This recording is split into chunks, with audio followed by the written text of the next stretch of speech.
तो उसके लिए क्या कोई रोड मैप आप लोग तैयार करेंगे युवाओं को जोड़ने के लिए, बच्चों को जोड़ने के लिए, बेटियों को जोड़ने के लिए? क्योंकि आज हम देख रहे हैं जेन जी और जेन अल्फा में बड़ी बड़ी नाराजगी है।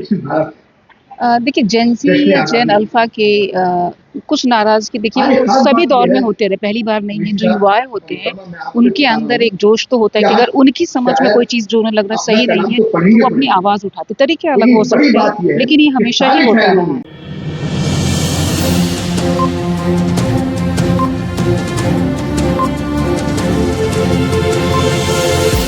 झूठ से दूर, खबरों से भरपूर। हमारे साथ बातचीत करने के लिए डॉक्टर बबली मौजूद हैं। मैम, आप विकसित भारत की कोऑर्डिनेटर रहे और 15 अगस्त आजादी किसी भी देश के लिए बहुत अहम होता है, तो आप इसको कैसे देख रही हैं? जी, मैं ज़ाकिर हुसैन दिल्ली कॉलेज इवनिंग में पढ़ाती हूँ और यूनिवर्सिटी की तरफ से सभी कॉलेजेस में नोडल ऑफिसर्स अपॉइंट किए गए, तो मैं अपने कॉलेज के नोडल ऑफिसर विकसित भारत की। विकसित भारत का जो कॉन्सेप्ट है, उसका बेस हमका इसका बैकग्राउंड यही है कि जब 2047 में भारत अपनी आज़ादी के 100 साल पूरे करेगा तो हम एक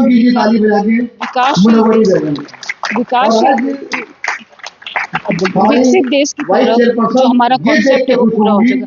1947 में जब एक देश आज़ाद हुआ हमारा, इसके सामने तमाम तरह की चुनौतियाँ थी, तमाम तरीके के क्राइसिस थे, लेकिन भारत ने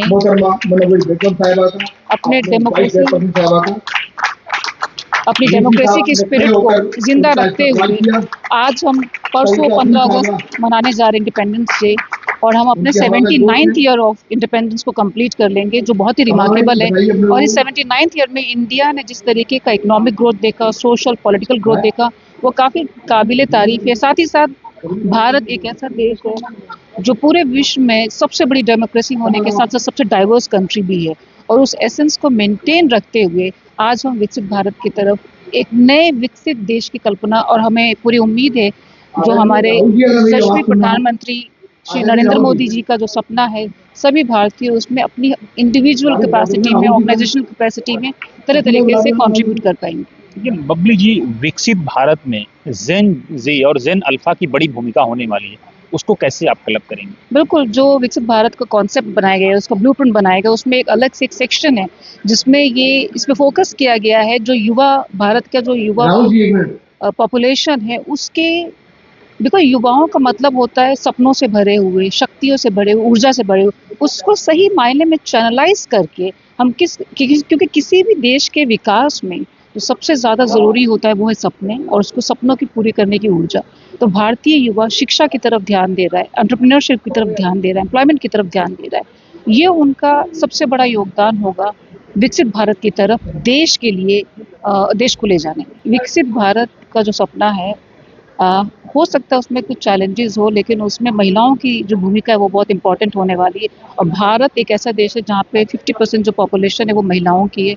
तो मैं तो सिर्फ एक आपको शेरो शायरी तो नहीं, लेकिन ये कह सकती हूँ कि सशक्त महिलाएं ही सशक्त भारत बनाएंगी, जो विकसित भारत 2047 की हमारी परिकल्पना। यानी बेटियों की बड़ी भूमिका होने वाली है। बिल्कुल बिल्कुल बिल्कुल।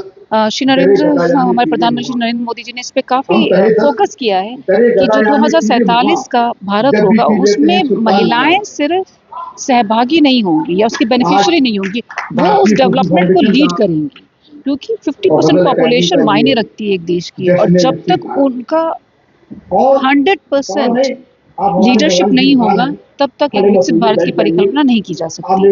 क्योंकि विकसित भारत का मतलब है, विकसित देश का मतलब सिर्फ अर्थव्यवस्था नहीं होता, उसका मतलब होता है समाज में रहने वाले स्पेशली विमेन है या बच्चे हैं, उनकी जो लाइफस्टाइल है वो कितनी बेहतर हो सकी है, उसी से नापा जाता है कि एक देश विकासशील है या विकसित। तो उसके लिए क्या कोई रोड मैप आप लोग तैयार करेंगे युवाओं को जोड़ने के लिए, बच्चों को जोड़ने के लिए, बेटियों को जोड़ने के लिए? क्योंकि आज हम देख रहे हैं जेन जी और जेन अल्फा में बड़ी बड़ी नाराजगी है। देखिए जेंजी या जेन अल्फा के कुछ नाराजगी देखिए वो सभी दौर में होते रहे, पहली बार नहीं है। जो युवाएं होते हैं उनके अंदर एक जोश तो होता है कि अगर उन्हीं समझ में कोई चीज जो उन्हें लग रहा है सही नहीं है तो वो अपनी आवाज उठाते। तरीके अलग हो सकते हैं लेकिन ये हमेशा ही होता रहा है। और जरूरत ये है कि डायलॉग होना चाहिए, अगर उनके कुछ क्वेश्चन है, उनके कुछ डाउट्स है, तो उसको दोनों तरफ से डायलॉग के थ्रू वो करना चाहिए, क्योंकि जितनी जरूरत युवाओं की है देश को आगे ले जाने में, उतनी जरूरत जो हम कह सकते हैं जो एडल्ट हैं या जो 50-60 प्लस लोग हैं, उनके जो एक्सपीरियंसेस, उनका जो तजुर्बा है, उसका जो कल्मिनेशन और कॉम्बिनेशन होगा वो विकसित भारत की तरफ देश को आसानी से ले जा सकता है। युवाओं को सही गाइडेंस की बहुत ज़रूरत होती है, क्योंकि जब आपके पास ऊर्जा बहुत ज़्यादा और आपको चैनलाइज ना करना आए तो वो कई बार हो सकता है कि नेगेटिवली भी डाइवर्ट होने का। तो युवाओं को ज़रूरत है उनकी अच्छी मेंटरशिप की जाए, उनके क्वेश्चंस को या उनके डाउट्स को एक्सप्लेन किया जाए, ताकि वो विकसित भारत की इस परिकल्पना से जुड़ पाए। महिलाओं और बच्चों तक, क्योंकि देश के अलग अलग भागों में विकसित भारत को लेकर कई कार्यक्रम किए जा रहे हैं, सेंट्रल लेवल पर, स्टेट लेवल पर, डिस्ट्रिक्ट लेवल पर, कि महिलाओं को ये मालूम हो कि जो विकसित भारत का सपना है उसमें उनकी कितनी इम्पोर्टेंट है, चाहे वो शिक्षा हो, रोजगार हो, उनके स्वास्थ्य हो, उनसे जुड़ी अवेयरनेस प्रोग्राम चलाए जा रहे हैं। लास्ट चीज बबली जी हम आपसे समझना चाहेंगे कि संघ प्रमुख ने भी ये बात कही कि बच्चों के साथ बातचीत का रास्ता ही समस्या का समाधान है। बिल्कुल बिल्कुल, देखिए जो युवा वर्ग होता है, क्योंकि आप जो दुनिया देख रहे हैं, आपके मन में बहुत सारे सवाल आते हैं, अगर उन सवालों का जवाब नहीं दिया जाएगा तो वो अपने आप से जवाब तय करते हैं। डायलॉग्स हमेशा इसलिए इम्पोर्टेंट होता है कि जो युवा वर्ग है, अगर उनके सवाल है तो आपको उनके जवाब देने पड़ेंगे, आपको उनको बताना पड़ेगा। अगर वो ऐसा सोच रहे हैं तो इसका ये डायनामिक्स भी हो सकता है। बात सारी पर्सपेक्टिव्स की होती है यहाँ पर, लेकिन अगर आप उनसे डायलॉग ही नहीं करेंगे तो वो जो सोच रहे हैं वो सोचेंगे वही सही है। फिर वो एक तरफा जो होता है डिसीजन हो या पर्सपेक्टिव हो, वो कई बार थोड़ा डिस्ट्रक्टिव तरफ भी जाने के उसके चांसेस होते हैं। इसीलिए युवाओं को सही मेंटरशिप की बहुत ज़रूरत है, उनसे बात करने की बहुत ज़रूरत है। यानी आपका बल डेडलॉक से हट करके डायलॉग और बच्चों को इन्वॉल्व करके विकसित भारत की तरफ बढ़ाना है। मैं एज अ टीचर भी इसको बहुत हमेशा से एंडोर्स करती हूँ कि बच्चों को समझाने की ज़रूरत है, वो हमारी बात सुनते हैं, वो हमारी बात मानते हैं, वो हमारे एक्सपीरियंस से फ़ायदा भी उठाना चाहते हैं। लेकिन अगर डायलॉग में कहीं कमी रहेगी तो बच्चे हमारे, उनका मन कोमल होता है, वो डाइवर्ट होने के बहुत चांसेस होते हैं।